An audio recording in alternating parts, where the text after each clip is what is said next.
Hi, everyone. This is Annie here. I am the CEO and Artistic Director at the Performing Arts Academy of Marin in Mill Valley, and I am here with Reynolds Sullivan, who is Hello. hi, it's so great to have you. So she is a former student of Pam and is back during the pandemic, and we are so happy to take advantage of her skills and expertise, especially with regard to building resumes. She's got a really cool system that she will be sharing with us in an upcoming workshop. A little bit about Reynolds is that she performed in theater and danced in the Bay Area and Marin growing up. She went to Bay High School in the city and then transferred to Idyllwild Arts Academy, which Idyllwild's in Los Angeles, Southern California. Yes, Reynolds?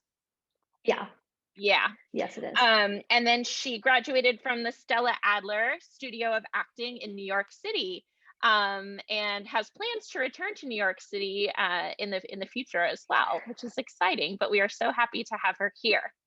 So, Reynolds, that's a little bit about yourself. Anything else you'd like to add? I I think one of the biggest things is just like from my story is I learned how important it is to advocate for yourself. And if you're not in a situation or in a school environment that you feel is the best for you, and nothing wrong with making a change and taking initiative and finding your own path, even if that's not what other people are necessarily saying is the correct path. Yeah, I love that. And you've shown that, in terms of your journey through high school and college and finding the right place for yourself, which somehow has always gone back to acting and theater, which is fantastic. I love you've had your whole life. So, Yes. so while you were a student at Pam, can you let us know one thing that has been valuable as a student later on in your life, and as a professional? Yeah, I mean, honestly, I think one of the biggest things that I took away from Pam is just find a community that you love. I mean, Annie, since I was little, has always been such a positive light in my life and has always been supportive. And then like this, like look for those people. I mean, they're out there and find your people and then use that. Like, I mean, go back to them. I mean, every time I'm back home, I always contact Annie and ask her for a little pep talk if I need it or anything like that, just because those are your people, and find the positivity in theater because it's sometimes hard to see that.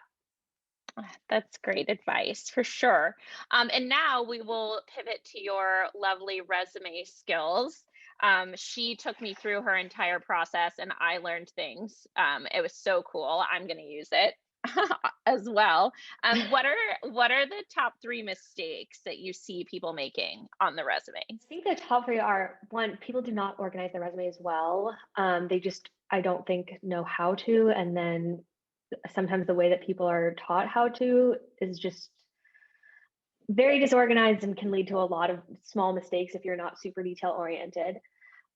They're also not personal enough. They are very much, this is the formula, this is exactly what I was told to write. And you get no information on who they are as a person or anything. Um, and also, then there's too much information. A lot of times I see people put their phone numbers or their address, and that's just not necessary. Or they put things like, I have brown hair, but your headshot is on the other side, and now headshots are in color. That was from when headshots were black and white, where they needed to know that. But now they can see that your hair is brown and that your eyes are green or whatever, and they just don't need to have that information. It's just going to distract everyone. So yeah, I would say those are the top three. Awesome. Then what are your top three do's when creating a resume? My top three do's are: one, show your personality as much as you can. It is very hard to, because it is a formulated piece of paper that has a very small amount of information, and you're trying to get it across as quickly as possible and as concise. But there are ways, like I like to put my headers in blue, which is my favorite color, just to have a little light and creativity in there. I in your or in your special skills section, you can kind of embellish, add a little joke in there. I'm dyslexic, so I like to say that life gives me melons instead of lemons in my special skills, because why not? And then also customize it for the projects that you're going to. So if you're going in for something that's super serious, really, and you know that the people who you're going into audition for, I mean, take it out, make it black and white. Take out the little jokes. I mean, just customize. Or if you're going in for a musical, put your musical experiences on top. And if you're going for a straight theater performance, put the straight theater performances on the top of your resume, so that it's the most valuable information and the most relatable information up front, and you're not making people search around for if you have any experience in that category. So tailoring it to what you know you're auditioning for. So you have several versions of your resume. Yes. Which Awesome. is also the good thing about how I love how a lot of my friends just like would then edit their resume every single time, but I just have different like tabs on my thing that is, it's super easy to just edit it all out. Right, because you create the resume. All of your different. Yeah, and you create your resume using Excel, which is a really cool way to do it, because she's able to justify all the margins and things like that. And part of what you're going to be doing in the workshop is literally showing everyone how to do it on their own, so that when they leave the workshop, they're going to know exactly how to do it for the rest of their lives, pretty much. So yeah, it's just a very editable, like you can edit it any way that you need it. It's really easy to update. Before I did it like this, every single time I needed to update my resume, it was just like tabs and how many spaces needed to go in between, because of what it was too much. It was so, and then if you put one extra space, then everything looked slightly out of line. It was just a very taxing process.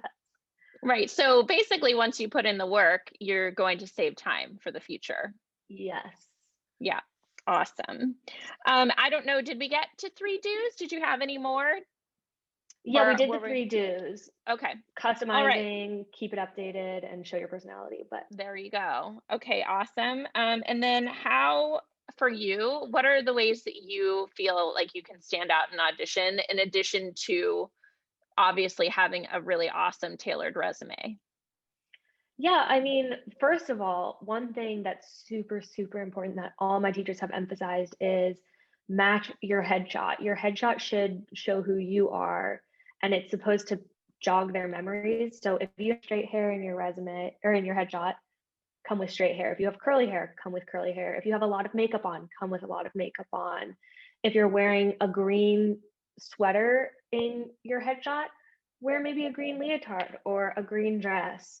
Just something that is super memorable and easily is like, oh yes, that's this person.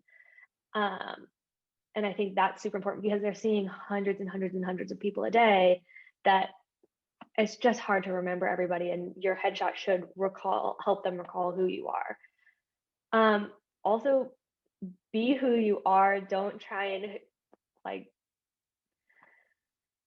and tamper your spirit and your energy down just to like impress people. I mean, walk into a room and be you, because at the end of the day, that's who you're hiring.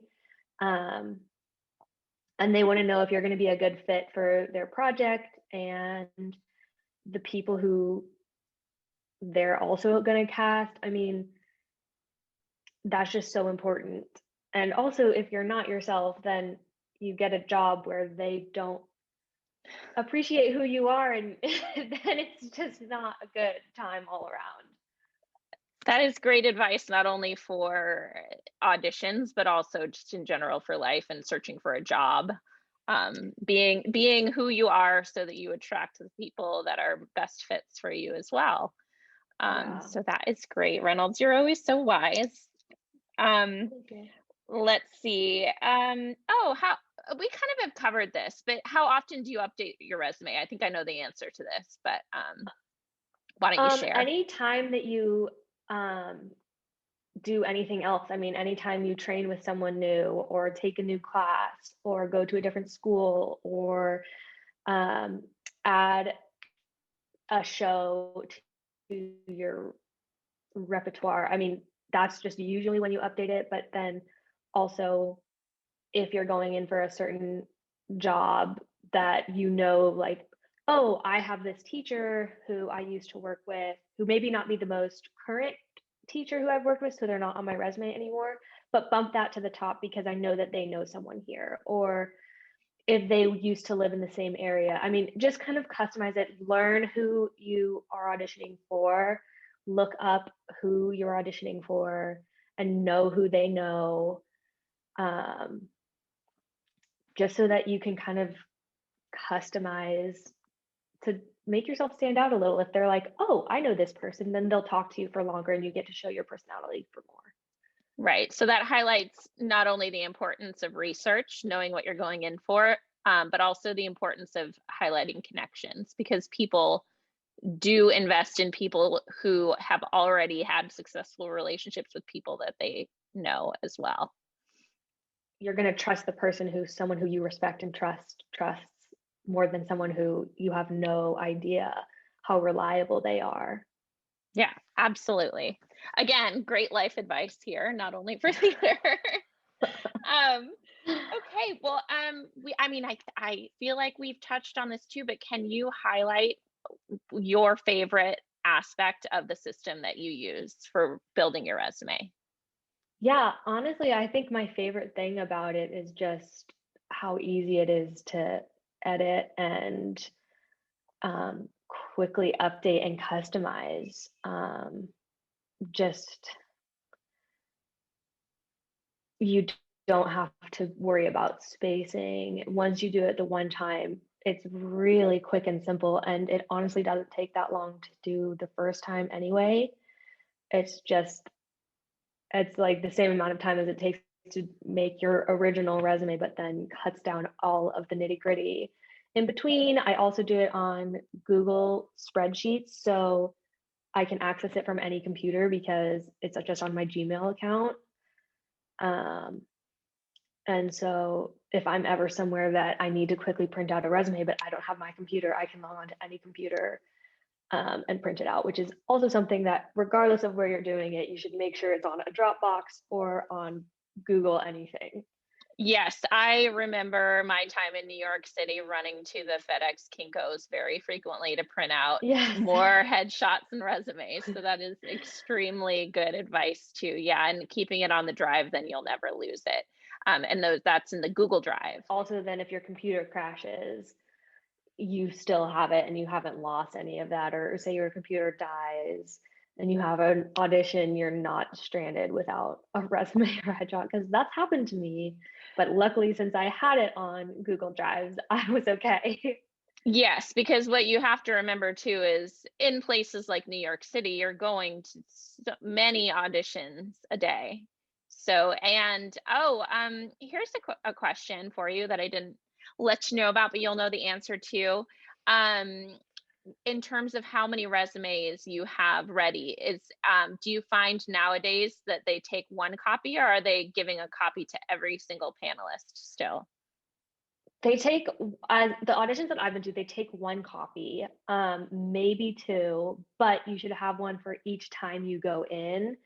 So if you go back for a callback, have your resume, but have the same headshot and resume. Because you should also have different headshots that also fit the roles that you're going in for. So make sure that you know which headshot you gave to them and bring back the same one. Don't confuse them. Yes, we want them to remember us, not be confused by us, for Yes. sure. Well, Reynolds, thank you so much for your time. I'm really looking Thank forward. Like you. I said, I got my own personal workshop with you, and for any of our students out there, theater or dance, this can be customized to our dancers as well. I encourage you to sign up and enroll, because this is an incredibly valuable skill and one that you can use the rest of your time. And Reynolds, thank you so much for your time Thank you. and for sharing your gifts with us. And Anytime. It is so fun for me too to, remember teaching you as a preteen and see you here as an adult thriving and doing what you love and being a wonderful human above all else. So, yeah, it's great to connect with you again, and we'll see you soon. Thank you so Thank you, much. Annie. Bye.